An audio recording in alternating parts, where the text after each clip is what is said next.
Greetings and welcome to another Diablo 4 video.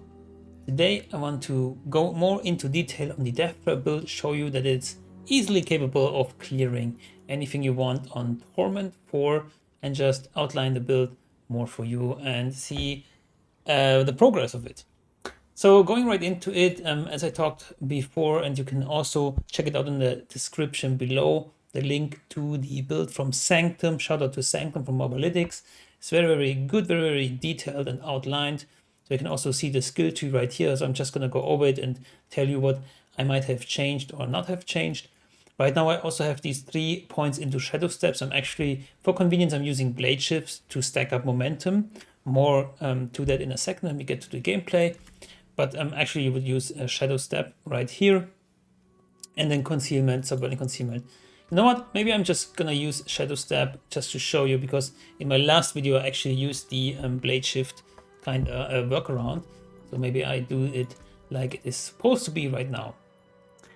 And then just the usual dark shroud, and the concealment. Of course, subverting concealment makes it so that our death trap always crits, which is really, really nice. And then death trap is our bread and butter skill, as well as some passives right here. Again, like, just check it out in the description below. And then we got momentum to raise our energy and also give us some damage, movement speed, and all that good stuff. So what's this build about actually? So this build is about spamming death trap and always critting and overpowering it. And you might wonder, how do we achieve that? So there are certain uniques to this build that are mandatory, that you really, really have to use. That's kind of the downside to it. But once you have that, the other gear parts don't really matter as much actually. As you can see with my gear, it's actually not great. As for the helmet, I'm looking for something that has a greater affix on max resource, or a Harlequin's crest would be even better. But for now I just have this one.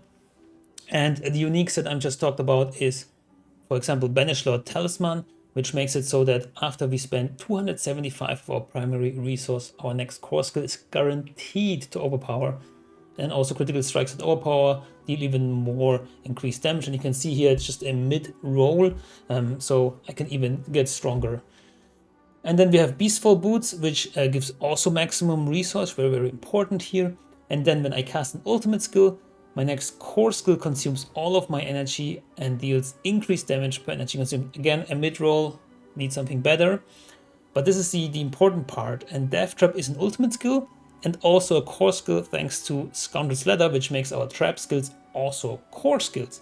So you can see this is the combination of these 3 uniques right here. And then we got Ice in the Dark, just enhancing our Death Trap damage by a lot. This is not necessarily mandatory, but it actually feels great, and it will of course boost your damage by a lot. But mandatory is like Beastfall, Scoundrels, and Banish Lords to get all that going. And then we got momentum, we got the maximum resource. We're also using the Elixir of Resourcefulness for getting us another 25 resource, and right now in town I have 216. And if we go to, let's go to a Health Tide. Oh, perfect timing, as 5-minute gap to the next Health Tide. You know what? Let's just do a Nightmare Dungeon then. Zenith, Sealed Archives. I don't know what any of these are actually. I forgot. Tomb of the Saints. Okay, alright. Then I can show you how this works and how we reach 275 or more energy, but you only need 275 actually. I'm a bit over that cap, or over that, not cap, but over that must have. Now we have 216, and you notice if I use, let's say, I use Blade Shift just to showcase, I gain momentum stacks, and then you can ever slightly see that our energy goes up, up, up, up, up, up. This is already enough, but we can get 1 more stack, and we actually have 281. So now, whenever I use Death Trap, it will use all of my energy, which then in turn also will reduce its cooldown by 15 seconds, and my Death Trap has a lower than 15 seconds cooldown. So by that alone, I can already just spam it. Look. I can already spam it, but you notice that we're not quite getting the energy back that we need. So what do we do here? Why are we not getting energy back? So for once, we're getting energy back with Aftermath, giving us 175 energy. And that's about it. So you get a little bit more. I don't know why actually, but it's just how it works. We could actually look for a greater affix here, the Ace in the Dark, which I will do later on to give more aftermath. But we press this button and then we use concealment. Concealment giving us another 50 energy when we use it. It doesn't say other here. 40 energy. So we do this. Death trap concealment, death trap concealment, death trap concealment, death trap concealment, death trap concealment. Death trap concealment, death trap concealment. You get the picture. And then we are like on the cusp of 275. Actually a little bit missing. So I would really love, I guess I just masterwork this and maybe Aftermath goes to 5, or I will look for another Ice in the Dark. So there's another piece to the puzzle. You would love to have another point into Aftermath. You can also temper it, I think, on something. But yeah, that's like the basic build how it works. And then we also enhance it by Shadow Imbuement using Dash. So we get the Eldritch Bounty Legendary Paragon Node buff here, so we are having 30% more increased damage. That's actually already it, and everything around it is just, you know, adding to it, doing more damage, and yeah. Let's remove this one. And boss powers, I'm actually toying around with Grigoise right now. It's not for the damage, it's more like for that it always like procs when I use Death Trap, and then Beast and Ice to get the chill. Actually, we get chill through caltrops, but in the usual gameplay I'm not using caltrops unless I'm fighting bosses. And then Cinerates for more elemental damage, and then Harbingers for more vulnerable damage. So that's kind of the setup right now, but the good thing is you're not dependent on the boss power. These are really supporting you and not like taking over the build. So what else can I talk about? Again, just check the link in the description below. These are all like the aspects that of course synergize with our ultimate. Or make it so that the ultimate is also a stun grenade, or is triggered as stun grenade, so it also enhances damage like by 40% here, 44 here, 28 here, again like such a mid roll. And I don't want to show too much of this gear because it has oftentimes the wrong affixes and it's not ideal. So check out the link in the description below to the Mobalytics guide by Sanctum. It is very well detailed, and it will. You need to go to the mid-game section. There's a starter section, but the mid-game is what we're playing right now. And there's also like a progression into Mythic, where you want Harlequin's Crest, Starlit Skies, and Doombringer. And then you're even more powerful. So this can even go higher. Right now I cleared here 75 pit. But again, I can go higher, and I'm not even breaking 200 Paragon level right now. Exactly, so check that out, and I just want to show you some gameplay on the Torment 4. It is really just, it's also very fast, because you reset your dash all the time. Unless there's doors in the Nightmare Dungeon, of course. Doors just suck. Please remove doors, Blizzard, thank you. It takes more time opening doors than killing these monsters, actually. And you can see the damage numbers, it is like critting in the billions. Not always, it also depends like on the upper Jake roar aspect, which stacks up and then goes down to 1 stack again and like repeats. So when it stacks up, of course we do more damage. And we could also use caltrops, giving us up to 45% more damage.